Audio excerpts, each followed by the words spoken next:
बघा असं आहे की मला असं वाटतं की राहुल गांधी जी ज्या प्रकारे आता या निवडणुकीमध्ये महाराष्ट्रामध्ये ज्या प्रकारे निकाल आला तो धक्का त्यांना जोरात बसलेला आहे।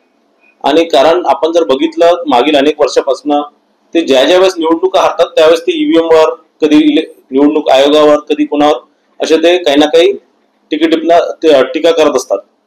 आता मागे ते हीच निवडणूक कर्नाटकाची निवडणूक ते जिंकली, काँग्रेस पक्ष जिंकला, त्यावेळेस त्यांना ईव्हीएम वर किंवा कोणत्याही याच्यावर काही आक्षेप नव्हता।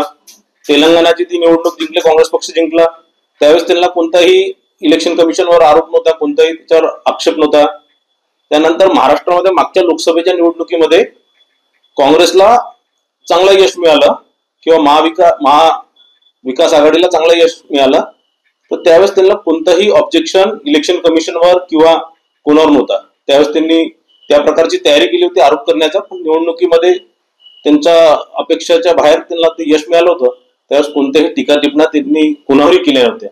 आणि जसं महाराष्ट्रामध्ये या विधानसभेमध्ये एक अभूतपूर्व यश भारतीय जनता पार्टी आणि महायुतीला मिळालं, तर त्या दिवसापासून ते टीका करणं सुरू केलं। पहिले त्यांनी ईव्हीएम वर बोट धरला, ज्यावेळेस त्यांनी ईव्हीएम वर आरोप केले त्यावेळेस जनतेने त्यांना कुठेतरी परत पप्पू म्हणणं सुरू केलं किंवा परत त्याचा हासा उडला। आणि मग त्यांनी हासा उडाल्यानंतर त्यांनी सातत्याने इलेक्शन कमिशनवर आरोप करणं सुरू केले। पहिले त्यांनी म्हटलं की 6 वाजल्यानंतर मोठ्या प्रमाणात मतदान झालं, जे साहजिक आहे की अनेक वर्षापासून 6 वाजल्यानंतर मतदान होतं, कारण 6 वाजता जर मतदान जर बंद झालं तरी जे लोक त्या प्रिमायसेसच्या आत चालले जातात त्या सगळ्या लोकांना 8 वाजेपर्यंत मतदान करण्याचा मुभा असतो, ते मतदान करू शकतात। पण कुठेतरी एक हरल्यामुळे त्यांच्या मला वाटतं मानसिक याच्यावर परिस्थिती हे झालेलं आहे। मागे त्यांनी बावनकुळे साहेबांच्या कामठी विधानसभा क्षेत्राच्या संदर्भात या प्रकारचं वक्तव्य केलं। मग बावनकुळे साहेबांनी त्यांना चॅलेंज दिलं होतं की ते राजीनामा द्यायला तयार, राहुल गांधी तिथे येऊन त्यांनी लढले पाहिजे। त्यानंतर राहुल गांधींनी कामठी विषय हा सोडला आणि आता आज त्यांनी ट्विट करून परत दक्षिण पश्चिम जो माननीय फडणवीस साहेबांचा मतदारसंघ आहे त्या संदर्भात त्यांनी वक्तव्य केलं।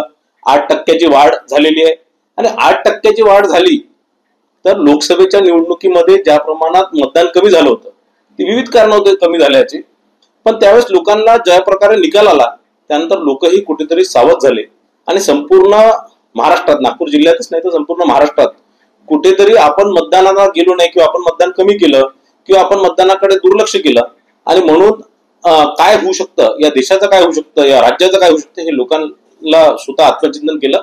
आणि या संपूर्ण नुसतं दक्षिण पश्चिमच नाही तर महाराष्ट्रात सगळ्याच विधानसभेमध्ये मोठ्या प्रमाणात मताधिक्य वाढलं आणि या मताधिक्यामध्ये अनेक गोष्टी त्यात कारणीभूत आहे। लोकसभाचा जो पराभव तो कारणीभूत आहे, एक भारतीय जनता पार्टी महायुतीबद्दलचं जे मागील अनेक दिवसापासून जे काम केलं, फडणवीस साहेबांबद्दलची सहानुभूती होती, त्या सगळ्या कारणामुळे मोठ्या प्रमाणात हा मताधिक्य वाढलेला आहे। आहे की राहुल गांधींना आधीपासून आपल्या देशात लोक पप्पू म्हणत होते, कारण ते काहीतरी इमॅच्युअर वक्तव्य करतात, इमॅच्युअर ते वागतात। आणि कुठेतरी आता या सगळ्या गोष्टीतनं काही दिवसाआधी ते थोडे सावरले होते, थोडं त्यांच्याबद्दलचं एक मत लोकांमध्ये चांगलं झालं होतं, पण परत या प्रकारचे वक्तव्य करून ते परत पप्पू आहे हे स्वतःच ते सिद्ध करत आहे। आणि ते काही दिवसाकरता ठीक झाले होते, आता परत ते पप्पू सारखे वागत आहे। आणि मला वाटतं की या प्रकारचे करण्यापेक्षा त्यांनी चॅलेंज करायला पाहिजे, एक तर बावनकुळे साहेबांचं चॅलेंज स्वीकारलं पाहिजे। मी त्यांना चॅलेंज देतो की त्यांनी दक्षिण पश्चिम मध्ये स्वतः लढून दाखवावे, त्यांचं डिपॉझिट गोल झाल्याशिवाय राहणार।